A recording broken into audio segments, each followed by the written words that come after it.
Oke, Assalamualaikum warahmatullahi wabarakatuh.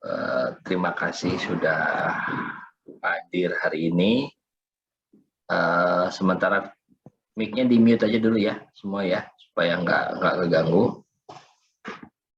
Terima kasih Rani sudah bikin grupnya, jadi lebih mudah nanti komunikasi lebih banyak di grup WA supaya lebih cepat ya dan efektif. Pekerjaan atau tugas apapun, saya nanti share juga beberapa materialnya di grup WA, kemudian juga email nanti, ini share materinya saya di Google Drive, nanti saya share di email, tolong di grup WA-nya tulis email masing-masing ya. Itu biar saya lebih kenal, boleh dihidupkan videonya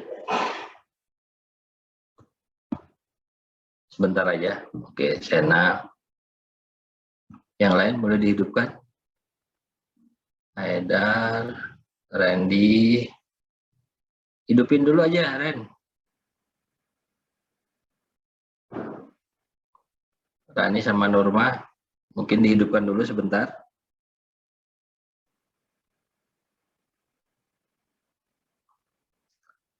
Rani sama Norma, mungkin lagi pakai jilbab dulu kali.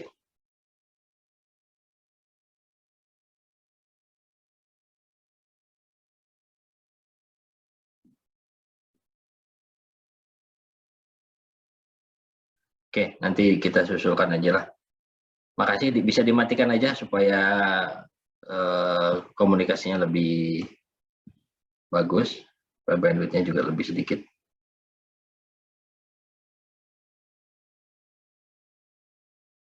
Oke Ren, bisa dimatikan aja Ren videonya. Oke, saya ulangi, berarti semester ini baru ketemu dengan saya pengajarannya ya. Jadi saya Yofi Manova, kebetulan juga Kaprodi. Jadi saya Ketua Prodi Teknik Elektro. Ini materi yang saya berikan hari ini adalah tentang dasar telekomunikasi. Jadi kita materi pendahuluan dahulu ya. Tampilan saya udah muncul ya? Sudah Pak. Sudah Pak. Pak. Kita mulai. Oke. Untuk jadwal kuliah, ini jadwal perkuliahan kita di tahun 2021 ini ya. Jadi perkuliahan kita mulai dari 1 Maret. Untuk mata kuliah ini di bulan kita di hari Sabtu ya. Jadi proses belajar mengajar nanti sampai 17 April, berarti Maret, April, bulan depan. Kemudian nanti ada libur awal Ramadan, mulai dari 12 April sampai 13 April, ini 2 hari. Kemudian UTS di 19 sampai 24 April. Biasanya UTS-nya adalah online, nanti dijadwalkan kemungkinan sesuai dengan jadwal kuliah kita ya untuk UTS. Kemudian ada libur Idul Fitri 10 Mei sampai 22 Mei selama 2 minggu. Kemudian proses belajar lagi kita mulai di 26 April sampai 25 Juni. Ujian akhir di akhir bulan Juni sampai awal Juli. Kemudian biasanya ini ujian akhir semester yang untuk praktikum ya, untuk di 5 Juli sampai 10 Juli. Kemudian ada jadwal KKN bagi yang nanti ngambil, di sini belum ada, kayaknya belum KKN. Kemudian yang lain-lain ini adalah jadwal kalender akademik untuk universitas. Jadi mohon dilihat aja ini jadwal-jadwalnya, nanti untuk perkuliahan akan mengikuti jadwal proses belajar di sini. Oke, kalau di saya kurang lebih tata tertibnya seperti ini ya. Kehadiran, absensi minimal 80%. Kalau sakit ya tolong diinformasikan dengan jelas. Kalau secara akademis harusnya sih dilengkapi fotokopi ya. Nanti tolong diinformasikan di grup saja. Kemudian nanti ada beberapa kali mungkin nanti saya coba kuliah offline kalau sudah memang lebih leluasa ya. Jadi kita bisa sambil bertemu, sambil diskusinya lebih enak. Kalau berkuliah offline, datangnya mungkin tepat waktu ya, harus tepat waktu, memakai pakaian rapi, bersepatu, kemudian HP tolong dimatikan pada saat kuliah ya. Jadi kalau ada telepon penting, silahkan ke luar ruangan. Kemudian penilaian nanti UTS kurang lebih 25%, UAS-nya 30%, dan ada makalah atau tugas 35%, dan kehadiran ada nilainya 10% ya. Jadi kalau misalkan kehadirannya 100% dikali 10%. Kalau 80% ya kali 10% gitu. Berarti 8 digit.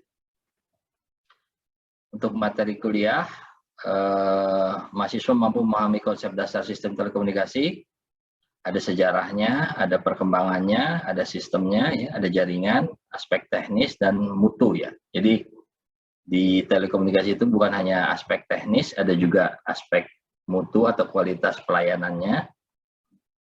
Kompetensinya 3 ini, memahami pengertian konsep dasar sistem dan jaringan komunikasi. Jadi ada sistem, ada jaringannya ya, kemudian mampu menerangkan berbagai macam sistem telekomunikasi. Kemudian yang ketiga adalah mampu menganalisis kinerja dan mutu layanan pada sistem telekomunikasi ya. Nanti seperti kinerja itu availability-nya berapa persen. Kayak misalkan telepon nyala atau bisa tersambung itu berapa persen availability-nya. Apakah 100%? Ketika dimanapun, kapanpun itu bisa kita gunakan, itu namanya availability-nya 100% ya. Tapi biasanya jarang-jarang kita ngitungnya adalah tergantung berapa digit di belakang koma. Jadi 99,0, 99,9, 99,99 atau 3 digit ya, 0,99,999 misalkan. Nggak ada yang 100 sebetulnya. Itu kemudian delay-nya seperti apa, kemudian kualitasnya suara, apakah dia suaranya masih bisa diterima oleh telinga, maksudnya dimengerti. Jadi kadang-kadang suara kan nggak pure seperti suara normal begini, mungkin nanti ada suara agak seperti robot. Nah itu ada tingkatannya, kinerja sama mutunya ya. Jadi tingkatannya selama bisa dimengerti apa yang dimaksud, suaranya, nadanya agak berbeda, itu biasanya bisa diabaikan. Kemudian ada jitter, ya jitter itu kalau perubahan nilainya kadang-kadang lambat, kadang-kadang cepat, itu ada jitter, nanti ada materinya. Pokok bahasanya yang pertama adalah sejarah perkembangan sistem telekomunikasi, ya. Sistem telekomunikasi dasar itu awalnya seperti apa, konsep jaringan, kemudian aspek teknis sistem telekomunikasi, ada kualitas layanan sistem telekomunikasi, dan terakhir adalah teknologi telekomunikasi. Nah, untuk teknologi telekomunikasi ini saya akan menugaskan ke setiap mahasiswa ya untuk membuat presentasi. Silahkan kalian mencari referensi tentang teknologi telekomunikasi yang mungkin yang terkini yang menurut kalian menarik untuk dibahas. Nanti silahkan dipresentasikan. Ini kemungkinan mungkin setelah UTS nanti. Kemudian saya minta laporannya adalah berbentuk jurnal ya untuk teknologi telekomunikasi ini. Nah ini buku utamanya internet.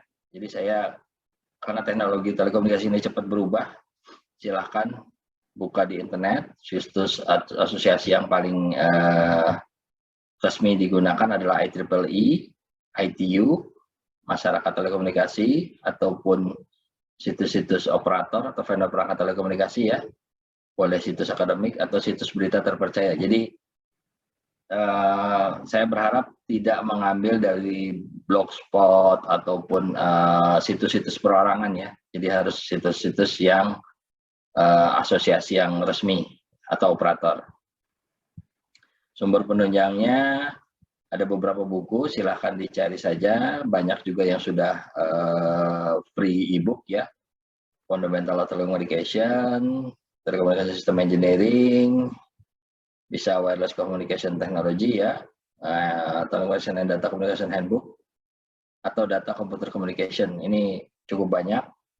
Silahkan dicari yang untuk e-booknya. Saya tidak mewajibkan membeli buku, tapi kalau punya e-booknya silahkan di-download, karena nanti ada kebutuhan untuk referensi ya, referensi tulisan, referensi tugas akhir. Oke, untuk penilaian, saya sih nanti kalau untuk UTS atau UAS, kemungkinan kita lihat pakai Google Form ya. Nanti ada persentasenya, soal online-nya. Tugas individu mungkin hanya beberapa soal atau rangkuman. Tapi yang utama adalah tugas presentasi sama bukan makalah ya, mungkin jurnal. Ya, jadi tugasnya nanti setelah UTS atau disiapkan dari sekarang silahkan. Kalau memang sudah ada, saya akan persilahkan untuk presentasi lebih awal. Jika sudah menemukan hal yang menarik, kita nanti bisa atur waktunya jika memang lebih awal sebelum UTS. Tapi kalau memang belum ada, saya wajibkan setelah UTS kita sudah mulai presentasi ya. Yang pertama adalah tolong cari subjek tentang teknologi telekomunikasi ya, yang berlaku saat ini ya, jangan yang sebelumnya. Jadi yang masa kini, jadi minimal kalau kita pakai sekarang adalah 4G LTE ya, 4G LTE, kemudian Wi-Fi-nya Wi-Fi tipenya G ya, bukan yang A lagi. Kalau yang A udah lama, malah yang terbaru sudah ada AC, ada AX, itu silahkan dicek untuk dipresentasikan. Kemudian juga baik teknologi modulasinya ya, mau seperti apa, silahkan dicari, seperti misalnya teknologi MIMO, multiple input, multiple output ya. Jadi nanti tolong yang saya minta materi presentasi ya, PowerPoint maksimal 7 halaman ya. Jadi termasuk cover itu. Jadi kita membiasakan menjelaskan hanya materi-materi utama ya. Jadi key point yang harus dibahas.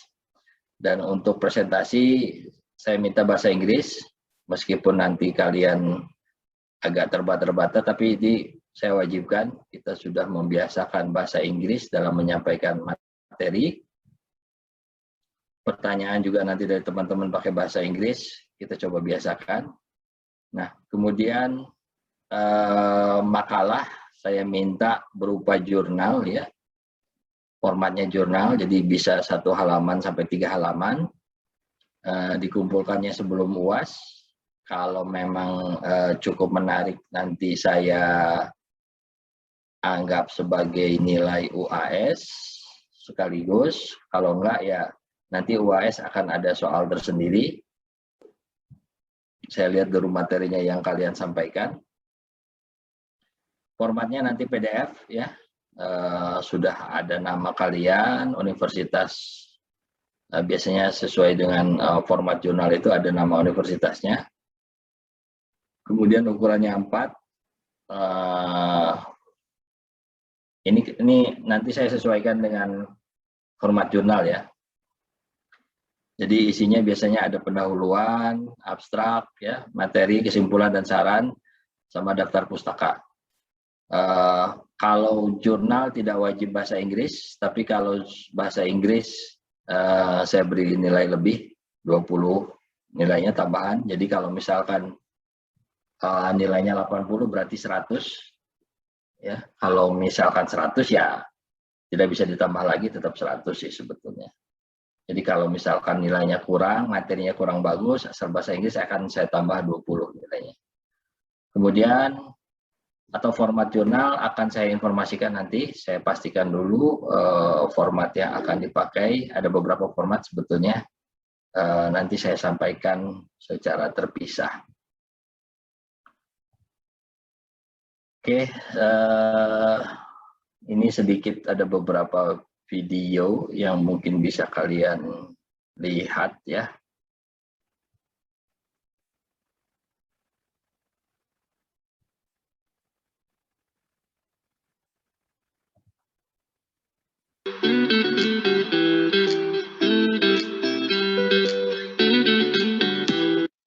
All of us get excited when we see the symbol. But how does it work? Ever wondered how millions of subscribers are served by telecom operators simultaneously? Hi everyone.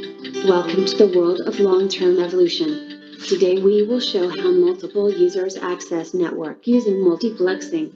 In the last video we have shown how two signals were combined over a common pathway in duplexing. So, what exactly is multiplexing? Multiplexing is the process of combining multiple signals and transmitting them over a common channel. Then what is multiple access? When multiplexing is used to allow multiple users to communicate over a single common channel, we call it multiple access. In other words, multiple access is nothing but the application of multiplexing. So here's a Wi-Fi hotspot sharing its internet connection among multiple users by providing them a frequency block over which they can transmit and receive data. The greater the size of this block, greater is the throughput. Telecommunication systems, which mostly use radio waves as a communication link with end users, have employed several ways to share this resource. FDMA, which uses frequency division multiplexing, provides chunks of the frequency spectrum to each user for data transmission. Generally, the data is generated at baseband and modulated at varying radio frequencies. Guard bands are introduced to avoid any interference. AMPS or the first generation analog systems used FDMA to provide each user a duplex channel with one-way bandwidth of 30 kHz. TDMA, which uses time division multiplexing, allows multiple users to share a common frequency band by allocating different time slots. Thus, in an N-channel TDMA, where each channel is given a time slot of T seconds, signals coming from each user will be transmitted at intervals of N into T seconds. This technology was used in the 2G systems like GSM, GPRS, and EDGE. Each user was provided one of 8 TDMA slots and a bandwidth of 200 kHz. Dynamic resource allocation meant more users could be supported, but each channel could support only 8 active users at a time. CDMA based on code division multiplexing is a technique in which the data bits are modulated by a high-frequency orthogonal sequence of bits such as Walsh codes or pseudo-random codes such as gold codes to spread the signals over a large frequency band. Multiple such signals from different users are then transmitted over the same frequency band. In order to retrieve the signal, receiver must have the same spreading sequence, which is multiplied to this composite signal in a process called dispreading. This makes CDMA very secure and robust. It was used in 3GPP2 standards such as CDMA and CDMA Evolution Data Optimized standards. Wideband CDMA or WCDMA spreads the signals over an even higher bandwidth. This was used in the 3G standards of 3GPP from UMTS to HSPA+, where the available bandwidth was 5 MHz compared to 1.25 MHz used in CDMA. There are other multiple access techniques like wavelength division multiple access, which is used in fiber optics, and space division multiple access, which refers to spectrum reuse over non-overlapping areas. As the number of users and their demand started growing, communication networks evolved from 1G to 4G. Radio PARD was significantly enhanced from GSM to HSPA+. Now, focus was shifted towards better spectral efficiency by using higher modulation order like QPSK, 8PSK, 16COM, 64COM, etc. WCDMA improved upon some of the problems of earlier generations like, first, low data rates. In GSM, effective bandwidth for a user was only 25 kHz. Second, congestion at peak hours, as the frequency chunks and time slots were very limited. Third, resource wastage. Resources remained idle when users were inactive. Fourth, poor spectral efficiency, due to guard bands and guard periods used for avoid interference. But, exhaustion of spectrum. need for even higher data rates and spectral efficiency lead us towards OFDMA. OFDMA comes with several advantages over WCDMA like bandwidth scalability, carrier aggregation, low interseamable interference. OFDMA uses orthogonal subcarriers equally spaced at 15 kHz. Users are provided a subset of these subcarriers for data transmission. Unlike FDMA or TDMA, OFDMA allows the users to access variable bandwidth depending upon the resource availability. Also, since these subcarriers are orthogonal, there are no guard bands between them. It was first introduced in Wi-Fi and subsequently in WiMAX by IEEE, but as WiMAX lacked backward compatibility and support for mobile wireless at its inception, operators remained stuck with WCDMA. This changed with the introduction of LTE, which brought OFDMA to the forefront of today's mobile networks. So, today we showed what were the different multiple access techniques that were used in various generations of wireless communication. In our next video, we will dive deep into OFDMA and SDFDMA, the two pillars of 4G. Hope you enjoyed the video. Don't forget to subscribe to our channel to stay updated. Happy learning!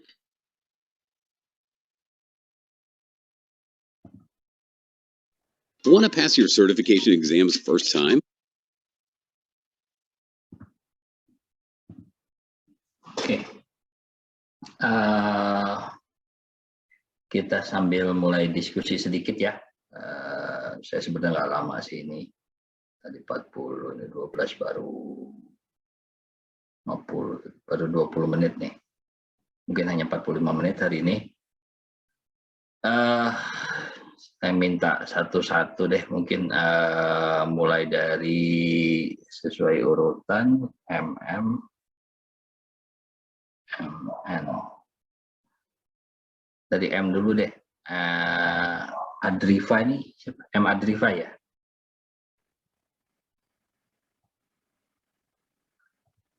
M Adrifa? Ya, Pak. Boleh barusan kalau dilihat teknologi telekomunikasi ya. Jadi kesannya gimana mengenai teknologi telekomunikasi sekarang dari yang barusan? Kesannya paling buat teknologi zaman sekarang, Pak, kemajuannya pesat banget gitu, Pak.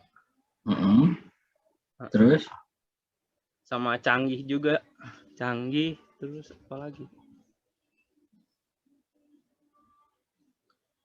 Berkembangnya lebih jauh dari kemarin-kemarin. Oke. Kalau panggilannya apa nih? Adrifa apa nih? Ya, panggil Adrifa, Pak. Adrifa, Biasanya oke. dipanggil Dipong sih, Pak, sama teman-teman. Siapa? Dipong. Dipanggil Dipong. Dipong, oke. Nizar ada tadi, sebentar. Saya sambil absen ya. Nizar ada, Norma ada, tadi Randy ada ya? Ada, Pak. Nggak kelihatan semua soalnya. Hadir, Sena ada. Yang nggak ada, Angga ya? Betul nggak? Angga Budiman ada nggak sih? Angga Budiman. Nggak ada ya? Nggak ada, Pak. Oke. Saya simpan dulu seperti ini. Oke. Kalau yang lain coba ini Adrifa sudah. Haidar, coba Haidar. Ya, Pak. Pendapatnya gimana? Pendapatnya sangat mudah, Pak, untuk melakukan komunikasi jarak jauh gitu. Mempermudah.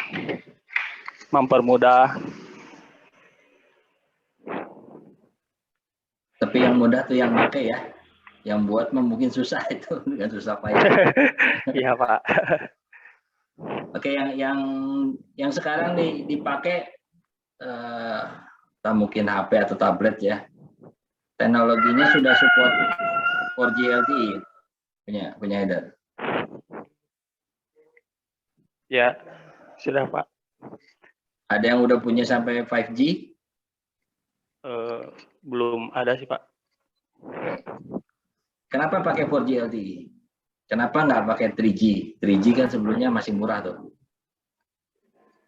Ya alasan pakai 4G jaringannya bagus Pak, kita kalau dipakai buat telekomunikasi, buat Zoom seperti ini nggak lag-lag gitu Pak. Oke.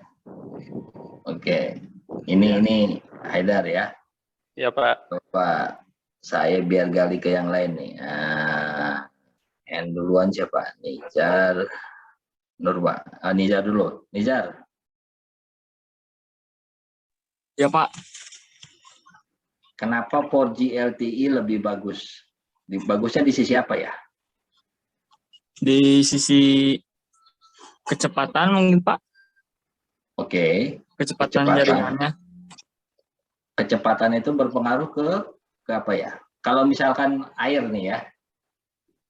Air katakanlah kita buka keran biasa, terus selangnya ada yang kecil, ada yang gede. Sebetulnya kecepatannya sama apa enggak? Beda Pak. Jadi lebih cepat kalau gimana selangnya? Yang gede apa yang kecil? Yang gede Pak. Oke. Nah, berarti 4G LTE ini lebih cepat karena selangnya lebih besar ya? Betul nggak? Ya, Jadi itu namanya bandwidth. betul Ya, Pak. jadi buat kalian nanti biar lebih tahu, kalau bandwidth-nya lebih besar, itu berarti datanya dalam satu rombongan itu bisa besar ya. Kalau ibaratnya tadinya 3G hanya sebesar ini, 4G sudah seperti ini, kita bisa transfer datanya lebih besar ya, lebih banyak. Nah, kalau 5G lebih besar lagi gitu ya. Itu oke, makasih Nizar. Coba ke Nurma. Selain 4G LTE ini tadi Wi-Fi deh, maksudnya gimana Wi-Fi menurut Nurma?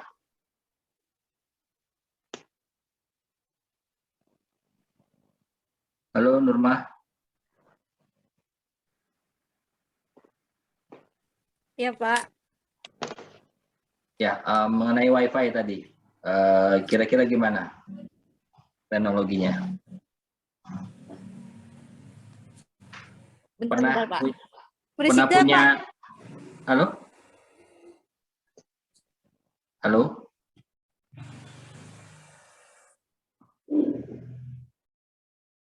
Ini kayaknya agak putus-putus.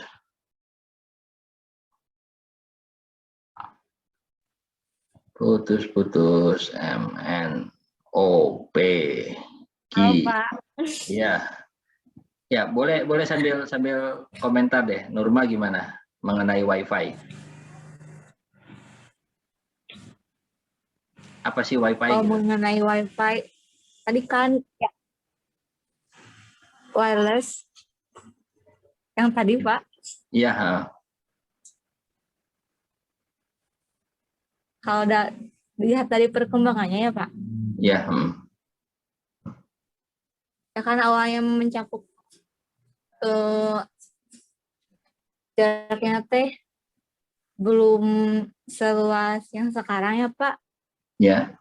Kalau dulu penggunaannya juga masih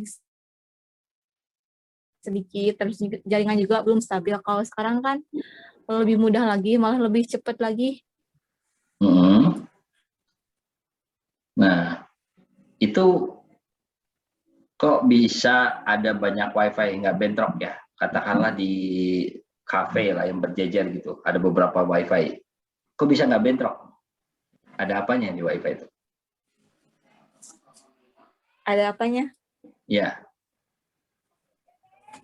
Jaringannya ke satu, Pak, kabelnya. Enggak, maksudnya kalau ada kafe berjejer nih, katakanlah di AP gitu ya. Wi-Fi itu kan kalau kalian searching di HP itu muncul banyak Wi-Fi, benar nggak? Iya. Iya yang benar. aktif. Katakan kalian lagi makan di mana, begitu dilihat searching akses poinnya apa gitu ya, itu kan banyak, penuh gitu. Kok bisa nggak bentrok ya?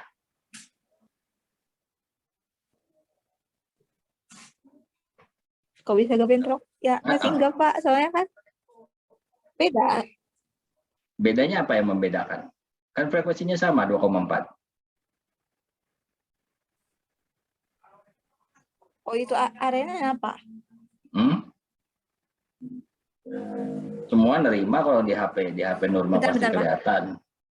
Di HP normal kan pasti kelihatan ya. Ya. Ada yang bisa jelasin yang lain, teman-teman yang lain mungkin? Apa sih yang bisa membedakan WiFi satu dengan yang lain? Boleh? Kudu IP masing-masing kan Pak? Punya apa? Punya jalur masing-masing mungkin.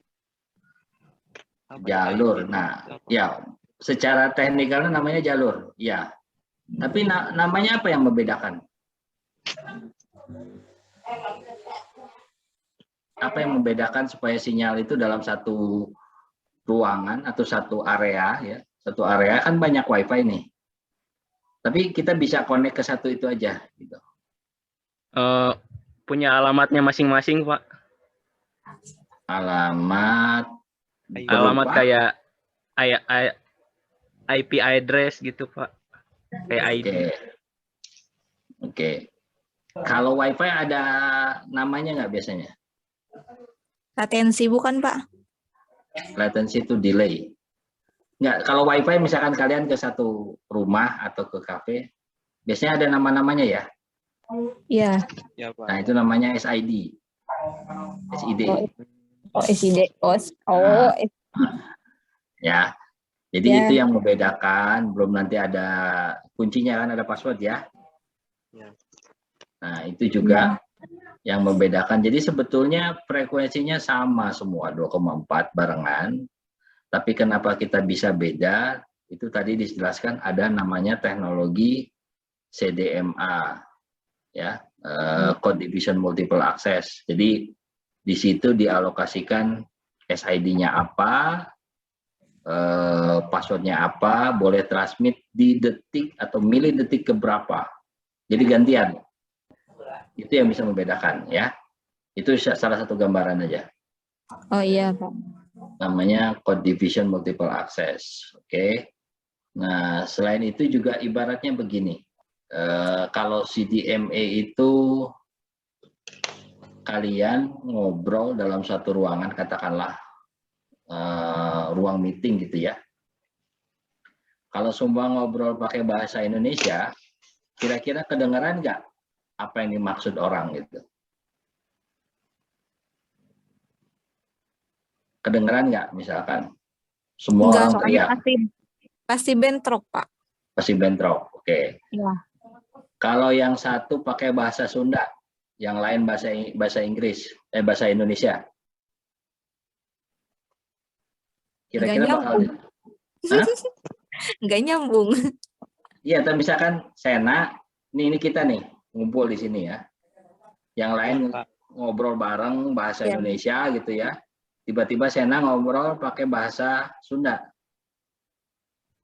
Kira-kira yang nerima katakanlah Adrifa nih, bisa ngerti nggak maksudnya di antara orang yang ngobrol bahasa Indonesia gitu? Bisa nggak? Enggak, Pak. Kenapa enggak? Kan tadinya bicaranya bahasa Indonesia. Iya, betul. Kalau semua orang ngomong bahasa Indonesia jadi hilang tuh. Ini siapa yang ngomong, apa maksudnya apa, karena bareng-bareng semua ya. Gitu. Beda sendiri, Pak. Nah, betul. Karena beda sendiri, bisa diterjemahkan oleh Adrifa sendiri ya. Punya kode sendiri gitu. Nah, itu namanya Code Division Multiple Access. Jadi, Sena ngomongnya pakai bahasa Sunda supaya nyampe ke Adrifa. Atau misalkan kalau kita ngumpul dengan banyak orang dari seluruh Indonesia ya, kan ngomongnya bahasa Indonesia sebetulnya. Supaya kita tahu maksudnya bisa rahasia, Sena pasti akan ngobrol bahasa Sunda tuh ke Adrifa. Rif, kadia gerak. Orang ngobrol ke dia seetik misalkan. Yang lain nggak ngerti kan? Nah itu namanya ada kode yang untuk memisahkan. Selain tadi bisa digabung dalam satu ruangan yang sama, ada kode tertentu yang bisa mensecure obrolan kita supaya nggak dimengerti orang lain. Itu salah satu tujuannya juga, gitu ya. Oke, tadi sudah nyampe. Siapa tadi? Udah Nurma ya? MNN, Niza Nurma. O, P, Q, R.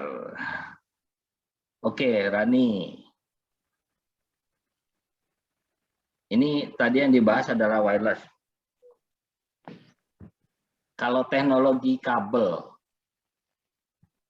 sekarang ke rumah-rumah mungkin tahu nggak Rani pakai kabel apa?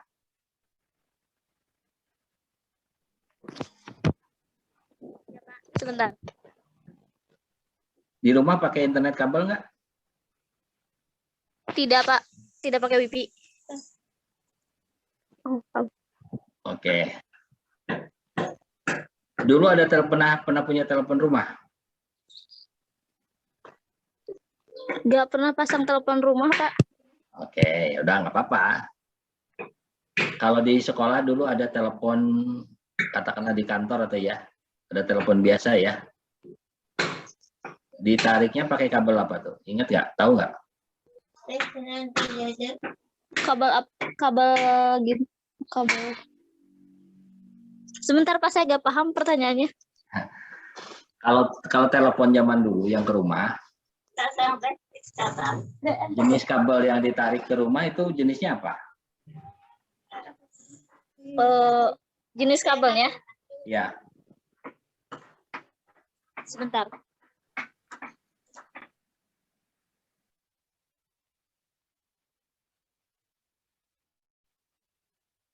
Kabel UTP sanes, Pak. Hah? Ada yang bisa jawab? Boleh? Kabel UTP sanes, Pak. Kabel telepon itu. UTP itu Unsealed Twisted Pair. Bukan kabel telepon itu. Pernah lihat kabel tiang-tiang Telkom kayak seperti apa?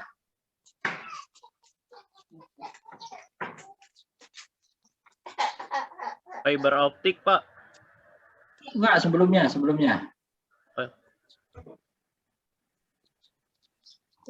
Sekarang masih ada lah. Tiang telepon itu sama tiang punya Telkom sama PLN kan beda ya? Betul nggak?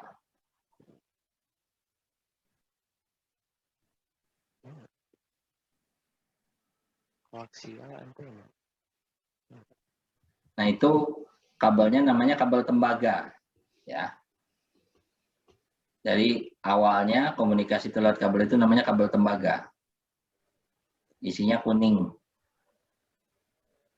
Kita nyebutnya namanya teknologi kabel tembaga. Nah, begitu perkembangan zaman dari kabel tembaga diganti ke yang sekarang itu fiber optik.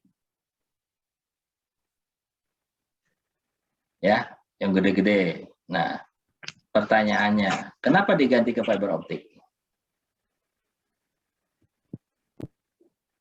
Boleh, bebas nih, umum aja. Pengiriman datanya lebih cepat, Pak. Soalnya kan kecepatan cahaya. Nah, betul. Oke, sip. Nah, jadi salah satunya karena kebutuhan memang perkembangannya ada dua ya. Antara yang kabel darat sama kabel nirkabel ya. Wireless itu nirkabel. Jadi di teknologi yang kabel biasa juga ada perkembangan dari kabel tembaga ke fiber optik. Di wireless juga atau nirkabel ini ada perkembangan ya. Dari mulai GSM 1G, 2G, 3G, 4G sampai yang sekarang adalah 5G. Ya. Tujuannya apa? Supaya bandwidth-nya lebih besar, kecepatannya bisa lebih tinggi. Itu tujuannya. Jadi perkembangan teknologi bukan hanya di wireless, kalau telekomunikasi ya, di teknologi kabel juga ada yang tadi dari fiber optik juga terus berkembang ya. Ada yang kecepatannya rendah, multimode, nanti ke single mode-nya juga nanti berkembang lagi. ada yang teknologinya sampai bisa 10 giga, bisa sampai 100 giga bps ya. Kalau di 4G itu kan sebetulnya cuma maksimum dia bisa sampai 30 yang 4G sekarang. Sementara nanti 5G targetnya dia harus bisa sampai 1000 giga, 1 giga, 1000 mega. Jadi 1 giga. Sementara kalau teknologi kabel saat ini 1 giga tuh udah hampir lewat. Kita udah mau naik ke 10 giga, giga bps. 10 kali lipatnya. Nanti ke depan naik lagi ke 100 ya. Nah, itu salah satu perkembangan teknologi. Oke. Berikutnya coba. Tadi sampai ke R. Nah, Randy dari terakhir. Iya, Pak. Pernah lihat satelit, telekomunikasi satelit? Belum, Pak. Yang Indovision pernah lihat? Indovision satelit yang di atasnya, Pak? Apa? Ya, itu antenanya di atas. Parabola. Ya, parabola. Nembaknya kemana itu? Nembaknya ke atas, Pak. Ke langit. Ya, Sebetulnya dia nembak ke apa? satelit, Pak. Nah, oke.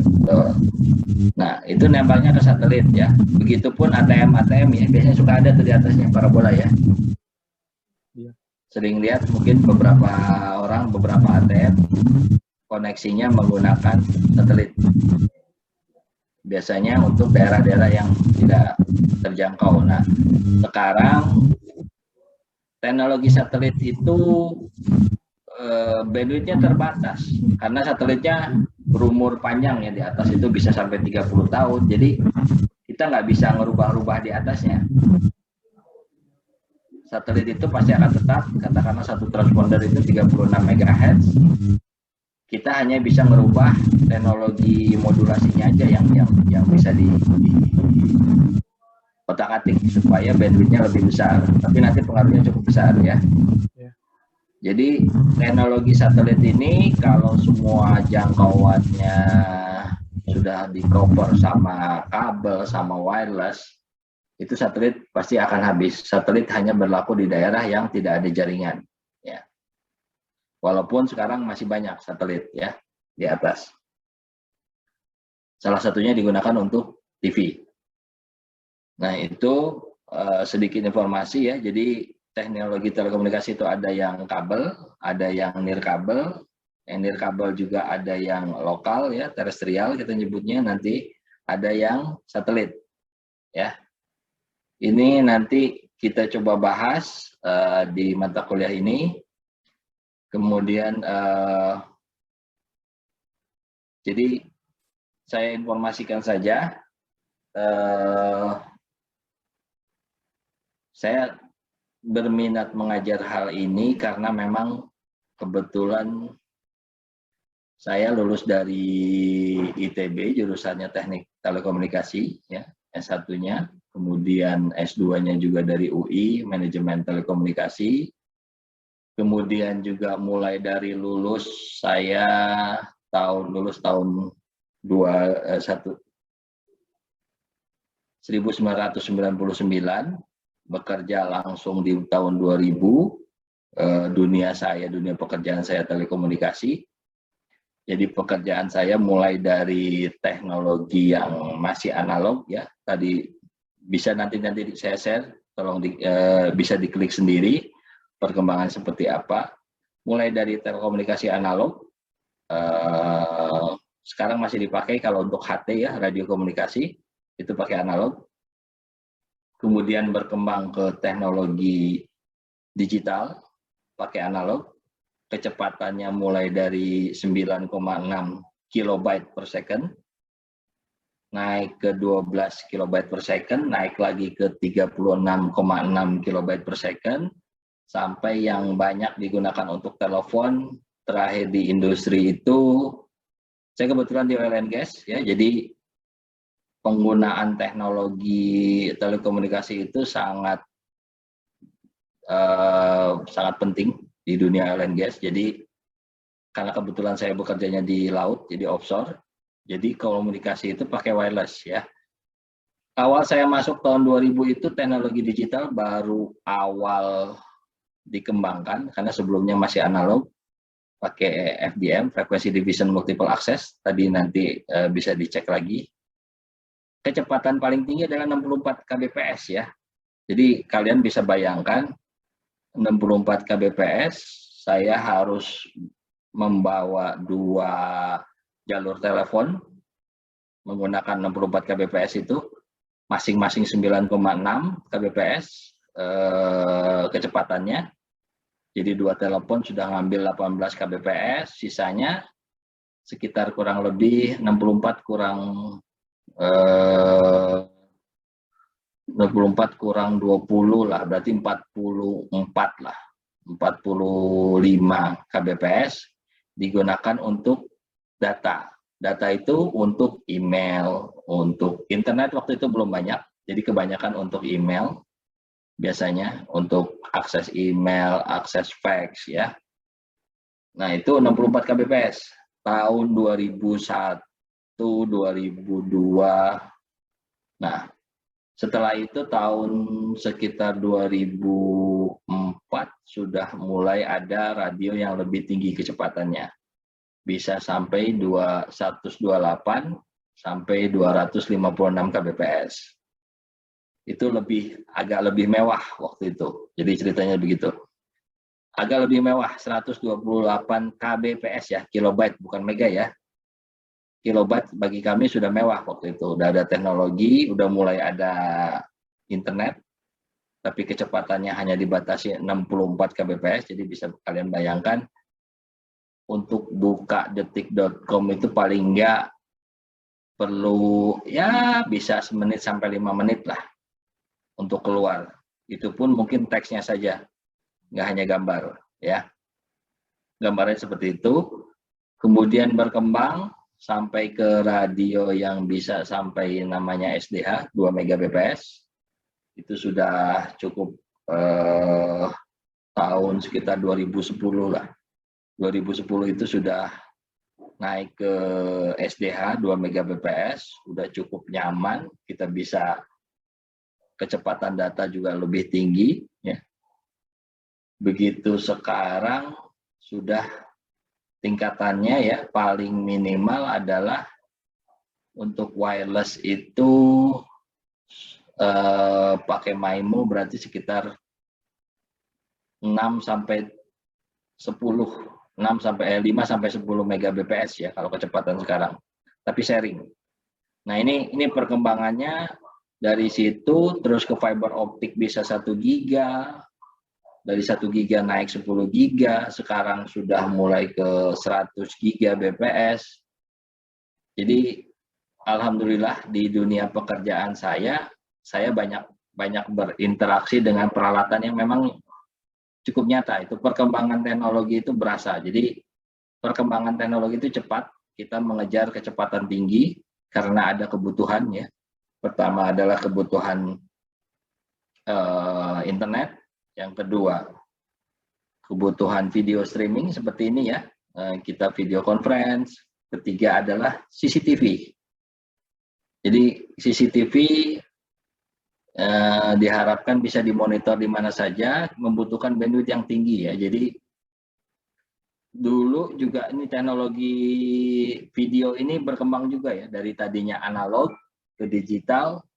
Begitu ngirim 1 frame video itu memerlukan bandwidth data minimal bisa sampai 64 mega gitu ya. Kalau untuk yang bukan HD ya, masih SD, standar definition. Yang SD itu VGA lah, VGA itu masih kecepatannya masih tinggi. Kita butuh paling enggak VGA itu sekitar 5 mega lah speednya, 5 megabit per second. Jadi selain teknologi bandwidth berkembang, teknologi video juga berkembang. Kita mulai mengenal adanya MP4, ada kompresi di video yang tadinya 5 megabit per second, streamingnya turun jadi 2 megabit per second. Kemudian ada lagi pendekatan-pendekatan lain ya.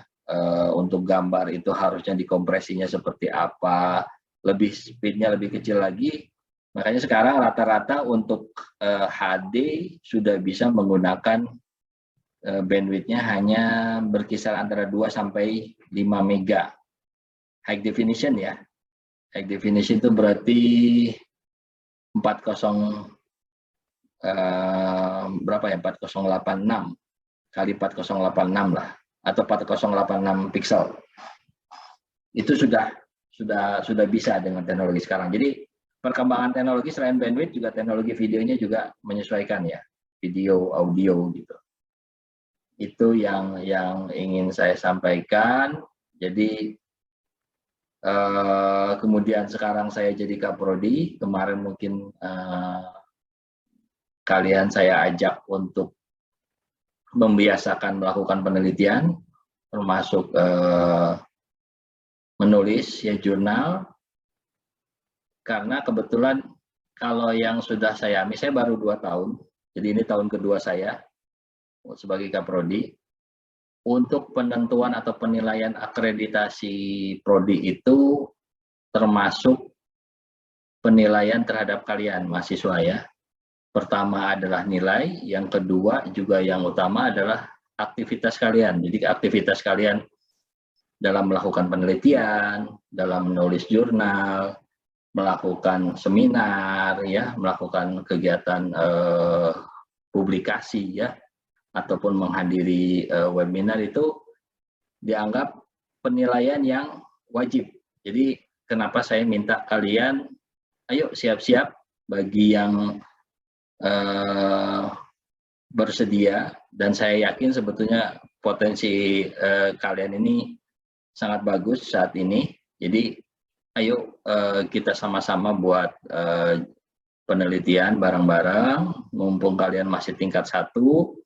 Kita mulai dari awal, coba membangun. Jadi saya berharap ketika kalian lulus, karena dalam 2 tahun ini kita harus akreditasi, setidaknya akreditasi kita sudah meningkat, jadi kalian lebih mudah untuk memasuki dunia kerja ya. Jadi target saya sih akreditasinya A nanti. Saat ini masih C, tapi dalam 2 tahun mudah-mudahan kita bisa meningkatkan dengan bantuan dosen-dosen juga, bukan saya sendiri, karena saya nggak bisa sendiri, harus sama dosen dan kalian mahasiswa-mahasiswa yang lebih aktif. Nah, saya sendiri terbuka ya, jadi kalau kalian mau nelpon saya, anytime selama saya masih bangun akan saya jawab. Tapi khusus yang kemarin saya mohon maaf, kadang-kadang yang urusan telepon, nomor telepon administrasi saya nggak hafal semua, jadi tolong saya sudah share adminnya ya, Pak Widya sama Bu Silva. Nanti silakan ke mereka kalau untuk konfirmasi nomor telepon dan lain-lain. Kalau saya lebih ke akademik, kalau ada kalian ada masalah akademik, kalian ada planning kegiatan, kalian punya ide untuk melakukan membuat sesuatu ya, silahkan diobrolkan ke saya. Kalau yang masalah keuangan SPP, saya sedikit membantu, tapi keputusan semua di bagian keuangan. Jadi saya nggak bisa akses ke situ, saya tidak punya kewenangan untuk membuka. Makanya saya seringkali kalau untuk masalah SPP dan lain-lain, silahkan ke bagian keuangan di BAK. Ya. Jadi saya harap ini angkatan 2020 ini bisa lebih aktif lagi. Jadi saya siap bantu, selama saya jadi Kaprodi saya siap bantu untuk kemajuan kalian, kemajuan untuk prodi ya.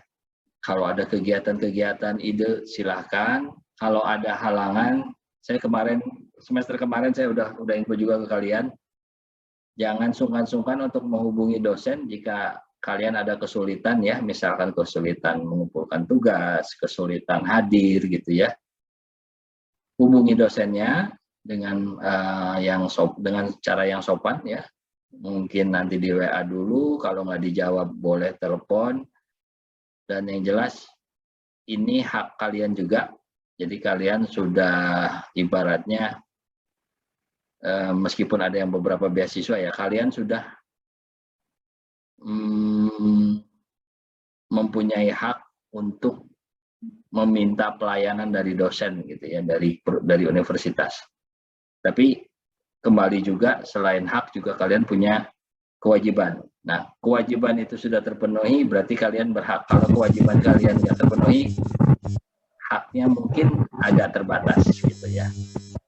Dari saya sih itu, mungkin kalau boleh bertanya, umum aja silahkan.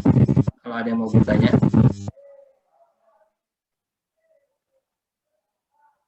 Lupa jelema ini. Dinya lupa jelema mata. Didinya lupa jelema mata. Saya ngompol. Oke, ada yang mau bertanya silahkan. Sena nih yang sering hubungi saya, gimana Sen? Belum ada, Pak. Oke,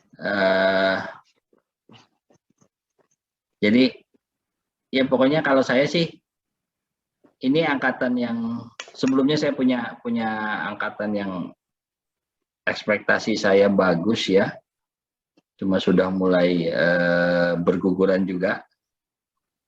Jadi yang angkatan ini saya berharap tetap kita bersama-sama ya menyelesaikan perkuliahan ini dalam 4 tahun. Mungkin bisa lebih cepat, saya sangat support sekali kalau lebih cepat nanti. Kalau ada kalian yang bisa menyelesaikan kuliah lebih cepat, saya akan sangat dukung. Per semester depan mungkin sudah bisa mengambil mata kuliah lebih ya. Jadi pesan saya sih hadir di kuliah secara rutin, minimal hadir lah. Kalau memperhatikan itu relatif. Kalau ada kesulitan, ada masalah, tolong hubungi dosennya ya. Pastikan bahwa kalian tidak bisa, alasannya jelas ya, apakah sakit. Kalau kegiatan yang lain, saya harap sih mungkin kalian ada kegiatan lain, mungkin acara keluarga gitu ya. Jangan sampai tidak hadir online, minimal kalian absen, silent lah seperti apa, silahkan seperti itu. Acara keluarga itu bukan, atau kegiatan lain itu bukan halangan untuk mengikuti kuliah, kecuali sakit ya. Kalau sakit itu yang diperbolehkan. Saya pikir itu ada tambahan lain nggak? Atau yang mau ditanyakan? Tidak ada, Pak. Oke, kalau nggak ada, saya kira cukup itu aja. Nanti materinya saya share di grup. Itu yang satu lagi mungkin belum masuk, nanti tolong dimasukkan ya, Rani ya. Kurang 1 kayaknya. Dari harusnya ada 8. 8, Pak, sudah? Sudah 8 ya? Iya, di grup. 8 sama saya kali. Enggak. Bentar.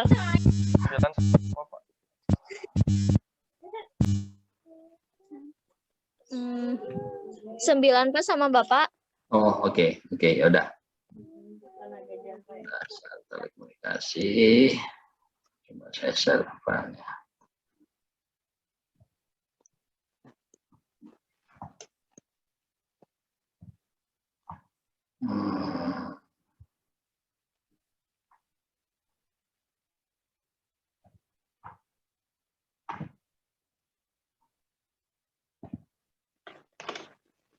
Jadi saya masuk ke mana ya?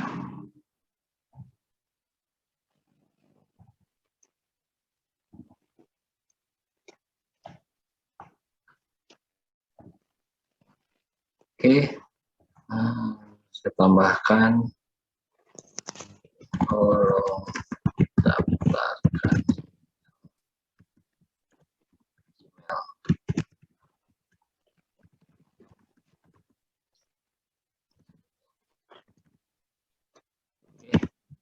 Jadi tolong didaftarkan emailnya di list ya, di WA ini, dan harus Gmail ya.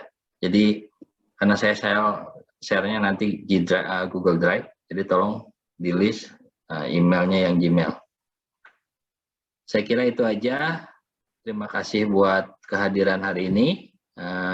Sampai ketemu minggu depan dengan materi pertama. Dan bagi yang sudah yang berminat coba cari-cari tahu, silahkan coba cari teknologi-teknologi yang terkini. Silahkan bikin PPT dahulu, presentasi, kemudian bikin jurnal ya. Silahkan dimulai dulu, tidak harus menunggu nanti setelah UTS. Saya kira itu aja. Terima kasih buat semuanya. Tetap jaga kesehatan, jaga protokol kesehatan juga.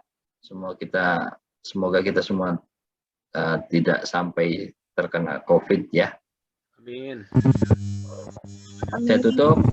Assalamualaikum warahmatullahi wabarakatuh. Waalaikumsalam.